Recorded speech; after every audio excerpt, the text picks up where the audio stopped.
নমস্কার বন্ধুগণ, সুপ্রভাত। আজ 4 জানুয়ারি 2024 সাল। তো চলুন চলে যাই চার্টে। প্রথম চার্ট প্রত্যেক দিনের মতোই আমাদের ইউএস ভিক্সের চার্ট থাকবে। ইউএস ভিক্স দেখুন ঠিকঠাক লেভেলে ট্রেড করছে।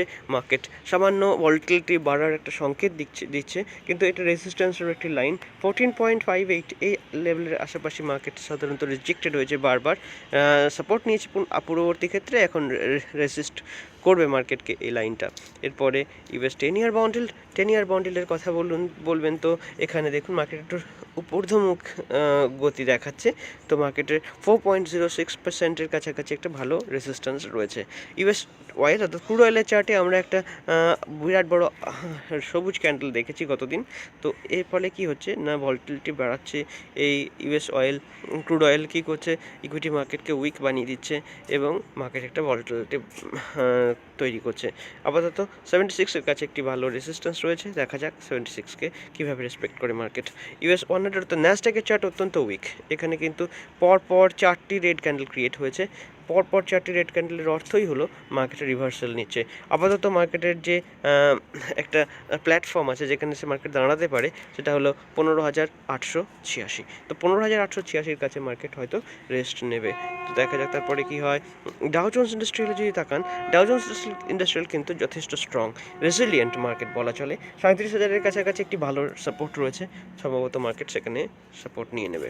S&P 500-এর কথা বলবেন তো S&P 500-ও মার্কেটে উইকনেস দেখাচ্ছে, সাপোর্ট জোনের কাছাকাছি চলে এসেছে। এখান থেকে প্রাইস অ্যাকশন খুব ইম্পর্টেন্ট হয়ে যায়। FTSE অর্থাৎ ইউকের মার্কেটে আপনি যদি দেখান, ইউকের মার্কেট একটি ব্রেকআউট ঘটিয়েছিল রেজিস্ট্যান্স জোনের উপরে, কিন্তু পুনরায় মার্কেট রেজিস্ট্যান্স যে জোন আছে সেই জোনে প্রবেশ করেছে। এখান থেকে ব্রেকআউট আসলে কিন্তু ব্রেকআউটটি একটি ভালো ব্রেকআউট বলে গণ্য হবে। এখানে অনেকবার রেঞ্জ বাউন্ড স্ট্র্যাটেজির সাহায্যে আপনারা দেখেছেন যে অপারেটররা মার্কেটকে নিচে নিয়ে আসেন, উপরে নিয়ে যান। একাধিকবার হয়েছে। একটা রেঞ্জ বাউন্ড মার্কেটে রেখেছেন 7,262 থেকে 7,700 পর্যন্ত। তো মার্কেট কিন্তু ব্রেকআউট দেওয়ার খুব একটা প্রবল চেষ্টা চালিয়ে যাচ্ছে। এরপরে গোল্ডের চার্টে সামান্য উইকনেস দেখা যাচ্ছে। অনেক দিনের পর মার্কেট 2,050-এর নিচে ট্রেড করা শুরু করেছে। আপাতত মার্কেটের সাপোর্টের যে প্রথম লাইন সেটা হলো 2,007। তারপরে আমরা দেখব 1975 এবং 1942, এই তিনটি গুরুত্বপূর্ণ লেভেল রয়েছে যেখানে মার্কেট কিন্তু তার যে গতিবিধি সেটা বদলাতে পারে। ডলার ইন্ডেক্স যদি দেখেন, ডলার ইন্ডেক্স সাপোর্টের রেজিস্ট্যান্সের কাছে চলে এসেছে। রেজিস্ট্যান্স রয়েছে ডলার ইন্ডেক্সে 102.23-এর কাছাকাছি। মার্কেট সেখান থেকে রেজিস্ট করার চেষ্টা করছে মার্কেট।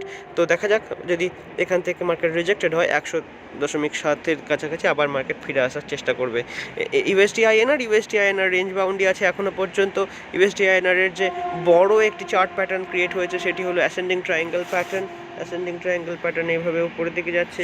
আর রেজিস্ট্যান্স মোটামুটি 83.3 বা 4-এর কাছাকাছি রয়েছে। এই লেভেলটা কিন্তু মার্কেট অনেক দিন ধরে রয়েছে এই লেভেলে। সুতরাং এখানে একটি যদি ব্রেকআউট আসে সেটি কিন্তু ভয়াবহ ব্রেকআউট হতে পারে। ইউরো ইউএসডির কথা বলবেন তো ইউরো ইউএসডি ডলার ইন্ডেক্সের বিপরীত চার্ট হওয়ায় নিচের দিকে আসছে, সাপোর্ট খুব কাছাকাছি 108.5-এর কাছাকাছি মার্কেটে একটি 108 নয়, 1.085-এর কাছাকাছি মার্কেটে গুরুত্বপূর্ণ সাপোর্ট জোন রয়েছে।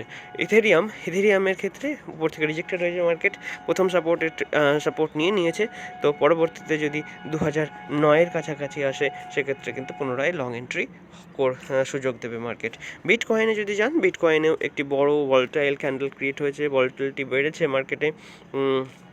তো এখানে যা দেখা যাচ্ছে মার্কেটে কিন্তু 40,500-এর কাছাকাছি একটি ভালো সাপোর্টের জোন রয়েছে। এরপরে বল্টিক ড্রাই ইন্ডেক্সে যদি যাই, বল্টিক ড্রাই ইন্ডেক্স দেখার জন্য আমরা লাইন চার্টের সাহায্য নিই। তো বল্টিক ড্রাই ইন্ডেক্সও আমরা দেখছি উপর থেকে মার্কেট রিজেক্টেড হয়ে সাপোর্টে ট্রেড করছে। তো এখান থেকে মার্কেট পুনরায় উপরের দিকে ফিরে যাওয়ার চেষ্টা হয়তো করবে। এরপরে চলে যাব ইন্ডিয়া ভিক্সও উপর দিক থেকে রিজেক্টেড হয়ে 16.32-এর কাছ থেকে রিজেক্টেড হয়েছে এবং আপাতত মার্কেটের সাপোর্ট রয়েছে 12.765। এরপরে চলে যাব ইন্ডিয়া 10-ইয়ার বন্ডিল রেঞ্জ বাউন্ড, তবে একটু মার্কেট ঊর্ধ্বগতি চলছে। 7.247%-এর কাছে এসে প্রাইস অ্যাকশন খেয়াল করতে হবে।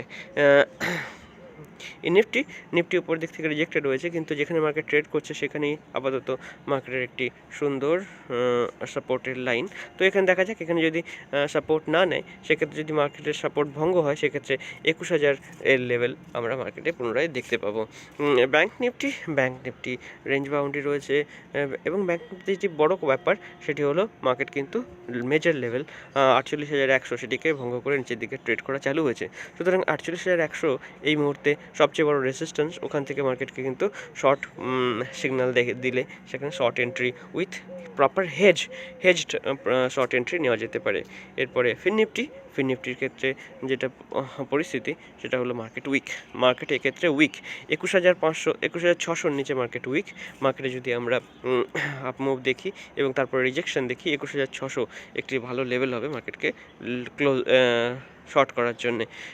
মিড ক্যাপ নিফটি এতগুলো যত ইন্ডেক্স রয়েছে এখনও পর্যন্ত এই ভারতের মার্কেটে সবচেয়ে বেশি রেজিলিয়েন্ট মার্কেট, সবচেয়ে বেশি ইন্ডেক্স, সবচেয়ে বেশি স্ট্রং যে ইন্ডেক্স সেটি হলো মিড ক্যাপ নিফটিতে এখনও ভালো স্ট্রেংথ রয়েছে। 10,400 কাছাকাছি মার্কেট ট্রেড করছে।